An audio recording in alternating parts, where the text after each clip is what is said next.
జనంగొంతుకు స్వాగతం. నేను మీ అనిల్ దేశాయ్. జనంగొంతును వాచ్ చేసే ముందు ప్రతి ఒక్కరు కూడా మా యొక్క జనంగొంతును లైక్ చేయండి, షేర్ చేయండి. అదేవిధంగా కింద కామెంట్ల రూపంలో మీ యొక్క అభిప్రాయాలను తెలపడం మర్చిపోవద్దు.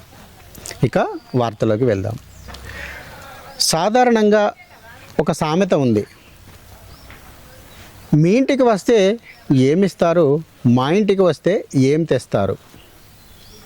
ఇప్పుడు అంతర్జాతీయ రాజకీయాలు కూడా సేమ్ ఇదే విధంగా ఉన్నాయి.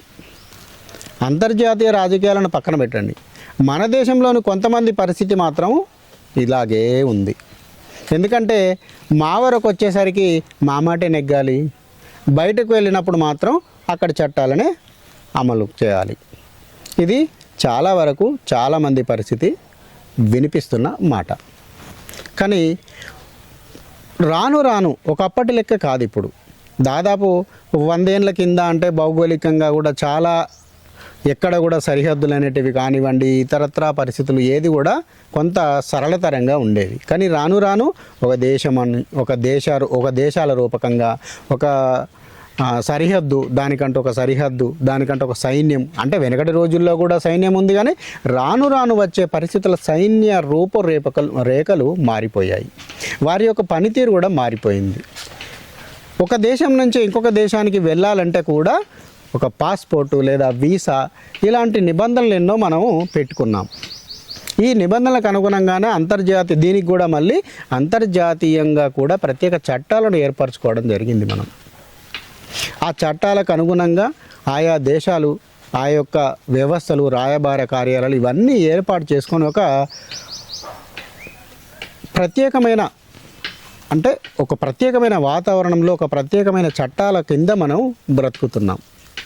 ఈ సమయంలో భారతదేశంలో ఉన్న ఏ పరిస్థితిని కనుక మనం చూస్తున్నట్లయితే విదేశాల నుంచి దాదాపు ఎటువంటి వీసా కానివ్వండి, ఎటువంటి పాస్పోర్ట్ కానివ్వండి, ఎటువంటి ఏ రకమైన ధృవపత్రం లేకుండా, కనీసం వారి వెంట ఆధార్ కార్డు లాంటి అంటే అక్కడి సంబంధించిన కార్డు సైతం, గుర్తింపు కార్డు సైతం లేకుండా పాడేసి కేవలం శరణార్థుల రూపంలో గోడ దుంకడం రావడం మన దేశంలోకి మరీ ఎక్కువైపోయింది. ఎందుకు అంటే ఇక్కడ సెక్యులర్ రాజకీయాల మూలంగా.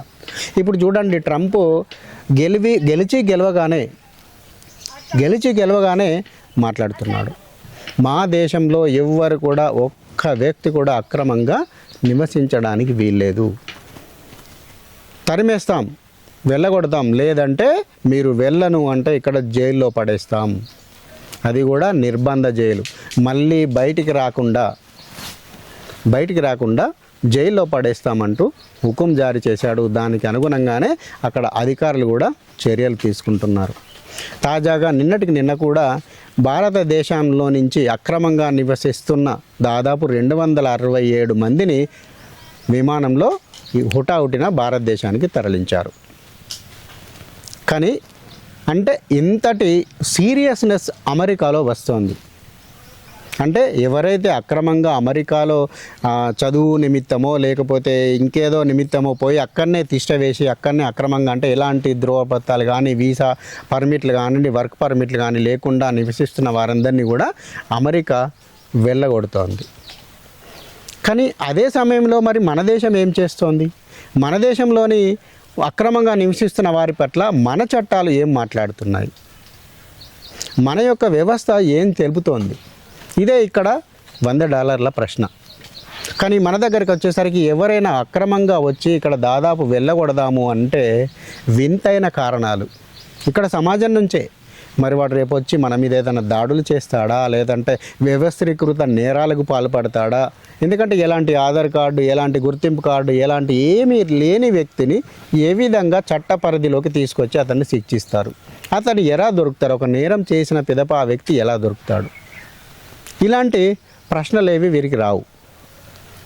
తాజాగా అస్సాంలో ఇలాంటి సంఘటనే జరిగింది. అంటే నిన్ననే ఈ 2 సంఘటనలు అమెరికా నుంచి 267 మందిని విమానంలో హుటాహుటిన మన దేశంలోకి పంపించగా బలవంతంగా, ఇక్కడ మన దేశంలోని అస్సాంలో మాత్రము వింతైన జవాబు వచ్చింది. అక్కడ దాదాపు అస్సాంలో ఇలాంటి అంటే ఎవరైతే అక్రమంగా మయన్మార్, బంగ్లాదేశ్, పాకిస్తాన్ల నుంచి అక్రమంగా చొరబడి ఎవరైతే అస్సాంలో తిరుగుతున్నారో కొంతమందిని చాలా ఇట్లాంటి శిబిరాలు చాలా ఉన్నాయి. ఈ శిబిరాల్లో వారిని ఎవరైతే అక్రమంగా దొరుకుతారో ఆ శిబిరాల్లో కొంతమందిని ఉంచారు. ఆ వాటి విషయంపై కూడా కోర్టులో కేసు నడుస్తూ ఉంది. తాజాగా ఇందుకు సంబంధించిన ఒక శిబిరంలో, అంటే చాలా శిబిరాలు ఉన్నాయి, ఒక శిబిరానికి చెందిన 63 మంది వ్యక్తులను ఇంకెన్ని రోజులు మేపుతారంటూ సుప్రీంకోర్టు ప్రశ్నించింది. వాళ్ళు ఇచ్చిన సమాధానం తెలుసా? సార్, వారికి ఎలాంటి గుర్తింపు కార్డు లేని కారణంగా మేము పంపలేకపోతున్నాము. అంటే వాడు మనిషి, వాడు ఎక్కడి నుంచి వచ్చాడో, వానికి ఏ దేశం నుంచి వచ్చాడో, వాని ప్రాంతం ఏందో నీకు తెలియదా? వాడు చెప్పాడా? వచ్చినోడు చెప్పాడా ఏ దేశం నుంచి వచ్చాడో? కానీ వాళ్ళ దగ్గర గుర్తింపు కార్డు లేని కారణంగా వాళ్ళని పంపుతలేరట. సుప్రీంకోర్టు ఆల్రెడీ ప్రశ్నించింది. అవునండి, ఎన్ని రోజులు మేపుతారు మీరు? ఇంకా వారిని జైల్లో వేసి ఎన్ని రోజులు మేపుతారు అని చెప్పి ఆ యొక్క తరపున వకాల్తా పుచ్చుకున్న అడ్వకేట్ను ప్రశ్నించింది. అంటే ఎంతటి దారుణమైన పరిస్థితులు మన దేశంలో ఈ సెక్యులర్ రాజకీయాలు నడపబడుతున్నాయో అనడానికి ఈ యొక్క సుప్రీంకోర్టు కలగజేసుకొని ప్రశ్నించినా కూడా వారిని పంపడానికి అక్కడ ఆ అడ్వకేట్కు వారి యొక్క సమూహానికి ఇష్టం లేదు. ఇష్టం లేని కారణంగానే కదా వారికి గుర్తింపు కార్డు లేని కారణంగా మేము పంపడం లేదు అని చెప్తున్నారు. బంగ్లాదేశ్ అట వారిని పంపుతా అంటే వద్దు అని అంటుందట. బంగ్లాదేశ్ నుంచి కొంతమంది వ్యక్తులు వచ్చారు, వీళ్ళకి ఐడియా ఉంది, ఆ ఐడియా ప్రకారంగా, అంటే ఎవరైతే వచ్చారో ఆ ఐడియా ప్రకారంగా తిరిగి బంగ్లాదేశ్కు ఎవరైతే అక్రమంగా మన దేశంలో చొరబడి ఉన్నారో వారిని తిరిగి వారి దేశమైన బంగ్లాదేశ్కు పంపుదామంటే బంగ్లాదేశ్ అట వద్దంటుందట. మరి రానప్పుడు వాడు బంగ్లాదేశ్ వద్దన్నప్పుడు మరి రానియడానికి మీకు ఎందుకు అంతగానో ఉత్సాహం? వీళ్ళకి ఎన్ని రోజులు మేపుతారు? అదే ఇక్కడ సుప్రీంకోర్టు వేసిన సూటి ప్రశ్న. ఇలా కేవలం ఇది ఒక 63 మందికి సంబంధించిన కేసే కావచ్చు, కానీ ఇలాంటిది దాదాపు దేశంలో 6 కోట్లకు పైగా ఇలాంటి అక్రమ వలసదారులు ఉన్నారు. ఎలాంటి పత్రాలు, ఎలాంటి ఐడెంటిటీ లేకుండా. ఇంకా పైగా వారికి యూపీలో దాదాపు అనేక రకాల పశ్చిమ బెంగాల్లో అనేక రకాలైన కేసులు బయటపడతా ఉన్నాయి.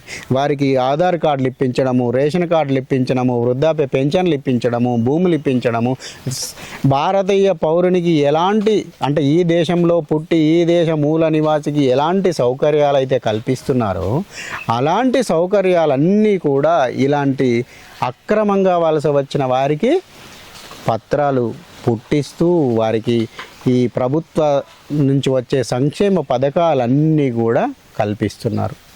ఇందులో చాలామంది గ్యాంగ్స్టర్లు కూడా ఉన్నారు. అంటే ఒక నేరం చేయడానికి వీరిని వాడుకుంటూ ఇక్కడి వ్యక్తులు ఏ విధంగా ఈ దేశాన్ని, అంటే కూర్చున్న కొమ్మనే నరగడానికి ప్రయత్నిస్తున్నారో ఈ యొక్క సంఘటనలు చూస్తే మనకు అర్థమవుతా ఉంది. ఇలాంటి విషయాల పట్ల ప్రభుత్వాలు, రాజకీయ నాయకులు, ప్రజలు కూడా తీవ్రంగా స్పందించాల్సిన అవసరం ఎంతైనా ఉంది. ఈ కంటెంట్ కనుక మీకు నచ్చినట్లయితే షేర్ చేయండి, లైక్ చేయండి, అదేవిధంగా జనంగొంతును ప్రతి ఒక్కరికి పరిచయం చేయండి. జై హింద్, భారత్ మాతాకి జై.